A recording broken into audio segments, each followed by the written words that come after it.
Welcome back. Artificial intelligence applied to the energy business at the Permian Basin in Midland, Texas. I traveled to Midland last week and toured Diamondback Energy's fracking site. Take a look. Case, where is the wellhead? There's 6 wellheads on this location. We're on a location here. All right. They were drilled by a drilling rig a couple months ago.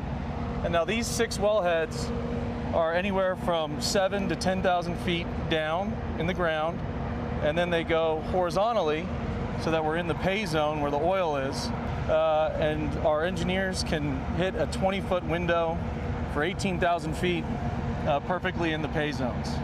What an infrastructure you have here. Tell us what's going on right here. So this is a massive hydraulic fracturing operation. Halliburton is the contractor. We are, Diamondback is the operator. This is going to be powered by clean natural gas from here, produced nearby. And it's so quiet because it's an electric frac fleet. It reduces your emissions, but it also allows for a lot more efficiency in how many feet per day we can pump. And so these wells here, we're pumping upwards of 4,000 or 5,000 feet per day, fracturing these wells. Do you feel that you have the right infrastructure to get the product out of the ground and then send it through pipelines to where it needs to go? Well, we're very fortunate in Texas that we're able to build pipelines very easily. We want everything to go on a pipeline because it's cheaper and more efficient and overall safer. There's what's called a battery, where all of the oil and the water comes out of this site and goes to midstream and then goes down to the Gulf Coast, where it's either refined or exported on a ship. So the machine goes in, it cracks the rock. Tell us how it happens. Yeah, so hydraulic fracturing is truly just fracturing the rock. We pump 40 or 45 barrels of water at high pressure because of all these red trucks over here, and 2,000 pounds of sand. So we have 1 ton of sand per foot. So if you just think about how the water comes in and cracks the rock, and the sand comes in and holds the rock open. And we need more and more because of AI. That's right. The AI thematic is massive. And in the Permian, we almost produce gas by accident. We produce 6 million barrels of oil a day. We produce almost 30 BCF a day of gas, which is about a quarter of the U.S. production. Now, our problem here is that we can't build pipelines fast enough to get the gas out of the basin. So you're selling natural gas at a loss? At a loss. And yeah, when there's no pipeline capacity, we lose money on our gas.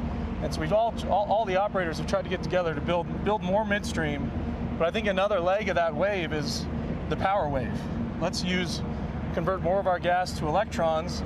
And some of it's happening here for our own operations, but I think eventually it'll be used for data center operations throughout the state of Texas and the rest of the United States. This is the VoltaGrid Mobile Power Center. We're using this as mobile power source from our natural gas to power all of the equipment a lot cheaper and a lot more efficiently.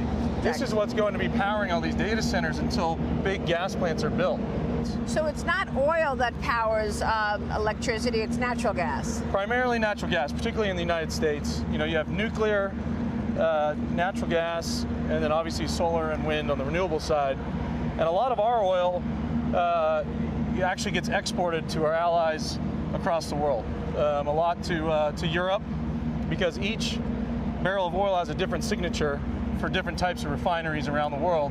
And so we need to move it around the world and sell it to refineries, on ships. Now this is all water in here, Case? Yeah, so this is all water that gets fed to the site to be pumped down into the wells.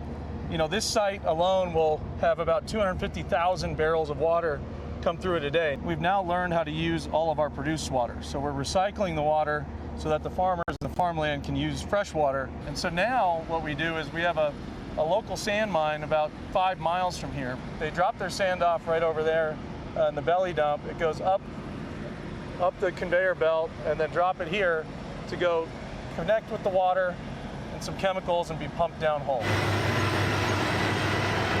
You've got people working on this site these are high-paying jobs, right? Yeah. And these require a certain skill and expertise. Yeah, this is a 24/7, 365 operation. And, I like to say that the American oil field worker is probably the most undervalued worker out there. This is a true manufacturing business built in the United States. It is high-paying jobs. You can get a job out of high school and get paid six figures without a college degree, but you're working hard. How much more oil is there in the ground in this region? Are we approaching peak oil? Now, we are only recovering, by our estimates, 10% of the oil in place in the ground. So we're leaving 90% behind. We're still a few years away from that, but there's some exciting tests on the horizon. This is extraordinary. Thank you so much. I'm just excited that you came down to Midland, Texas on a nice day to see what is a very efficient manufacturing process.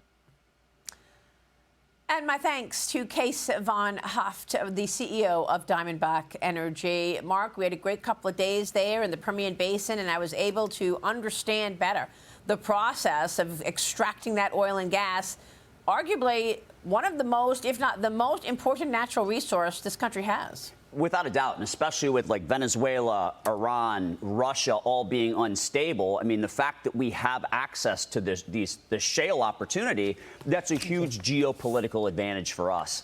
Diamondback Energy in particular, they're able to make money if oil is actually below $40 a barrel, which is incredibly rare. Normally, oil has to trade much higher than that for companies to even go through the headache of trying to extract it. So that's a significant advantage for Diamondback, which exists in the Permian Basin. Maria, probably the biggest takeaway I had was that they're losing money on natural gas because they don't have enough pipelines. So to me, that sounds like huge demand for Kinder Morgan and Enbridge, some of the biggest natural gas pipeline companies out there that already have exposure in the Permian. And that was definitely one of my big takeaways as well, Mark, because the fact that we are getting natural gas by accident and we don't have the proper infrastructure in place to distribute it is mind-boggling, given the huge demand around AI. In fact, David had a couple of points I saw they would flare up the natural gas. Companies don't know what to do with it, so they flare it up because it's garbage. They don't have the pipeline infrastructure. That's a huge opportunity for American companies. It does. And adding on to what you're all saying about pipelines, while Texas is very pro-pipeline building, other states are a little more restrictive, and that's going to be addressed by these states if we want to be the big exporter of energy. It was also very interesting, though, his comments about where he's reducing emissions. And you add all of this with the $100 billion that Jerry Jones yesterday talked about that he's going to be able to produce with natural gas. And coming from a Cowboys fan, that means a lot. Yeah, absolutely.